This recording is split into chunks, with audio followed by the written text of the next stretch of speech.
Hello everyone!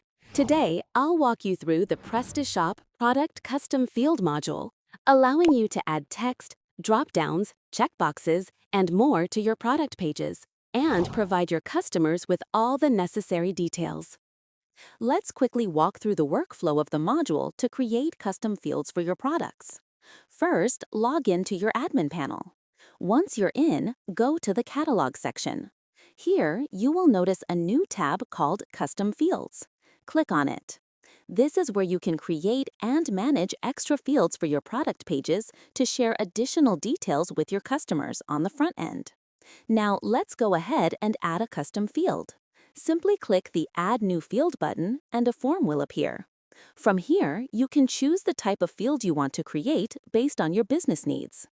You will have 7 options to choose from: text type, text area type, drop-down type, checkbox type, file type, radio button type, and TinyMCE editor type.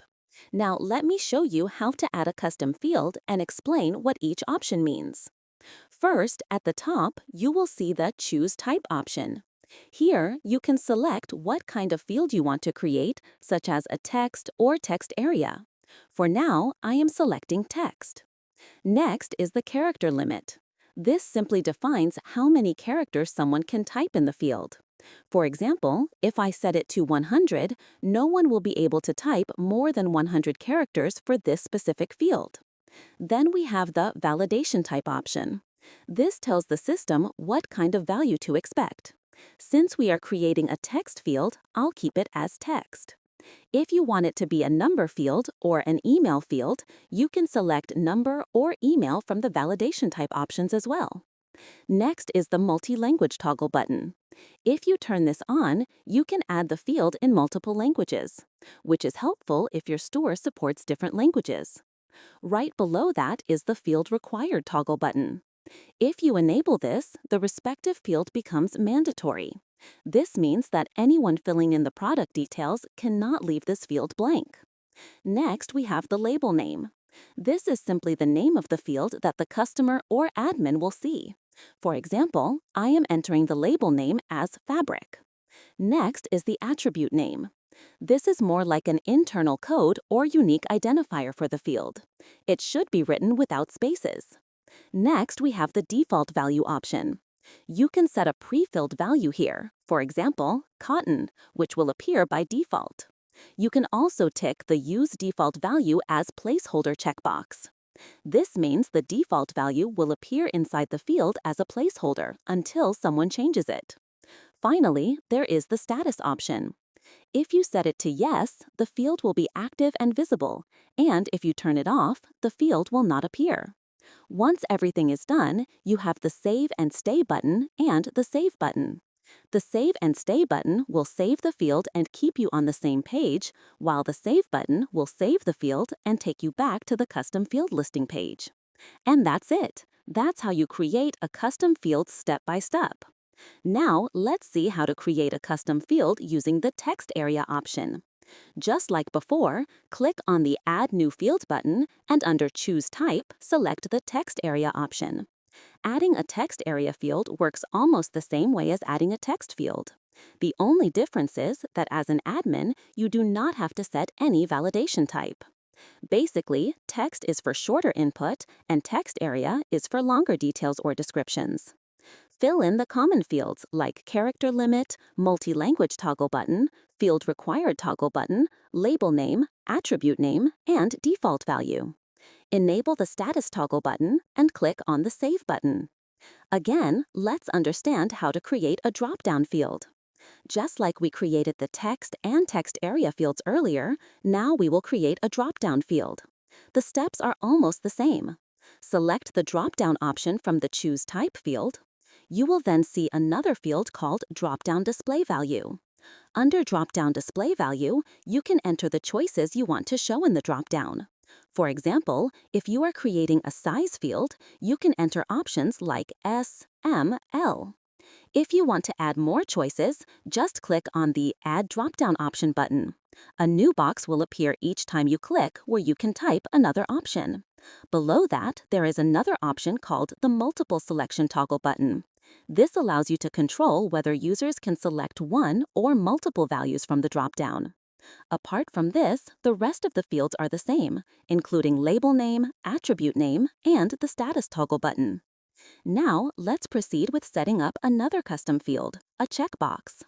To create a checkbox field, first click on the checkbox option from the Choose Type field. Next is the Field Required toggle button. Set it to Yes if you want to make this field mandatory. You will then see a section called Checkbox Values, where you can enter the options for your checkboxes. For example, if you are adding color options, you can enter blue, pink, etc. To add more options, click on the Add Checkbox option button, and a new field will appear where you can type the next value.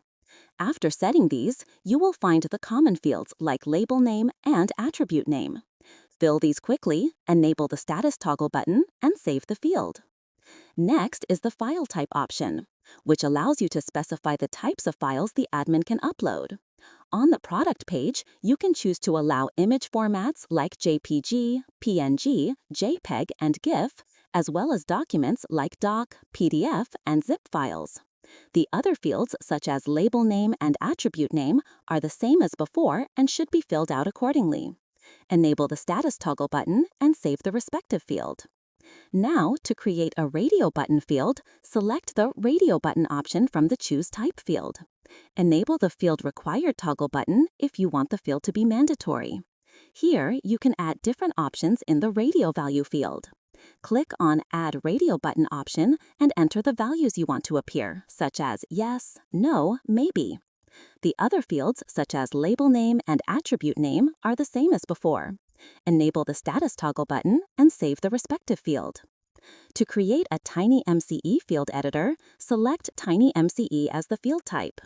Enable the multi-language toggle button if needed and the Field Required toggle button if necessary. The other fields, such as label name and attribute name, work the same as before and should be filled out accordingly. Enable the status toggle button. This field allows you to add rich text with formatting options, functioning like a mini editor. Once completed, save the settings. This will add a rich text editor field on the product page for customers or admins to enter formatted content. Thus, moving forward, the admin will be able to view the field label, its default value, and the type of input you have set. If needed, you can also edit or delete the custom field.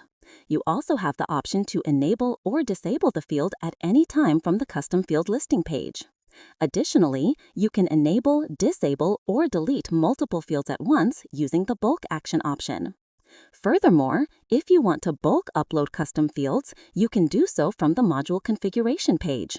Simply upload a CSV file with the product ID and the custom fields you want to assign to each product. Now that we have created a custom field, let's see how to assign it to a product. First, go to the Catalog section and click on the Products tab. From the product list, choose the product where you want to set the custom field and click the Edit option. Once you are on the Product Edit page, click on the Modules tab. After clicking the Modules tab, you will see the option to configure the product custom field. Click on the Configure option to view the list of custom field combinations you have created. From here, simply choose the field and click the Edit option. Once you do that, the available custom fields will appear, and as the admin, you can easily set the values for those fields. I am entering the data in the respective fields. As soon as you set the values and click the Save button, these details will start showing to customers on the front end. They will appear on the product page under the Additional Information section. So this was all about how the Prestashop Product Custom Field module works and how you can configure it according to your store's needs. Thanks for watching, and see you in the next video.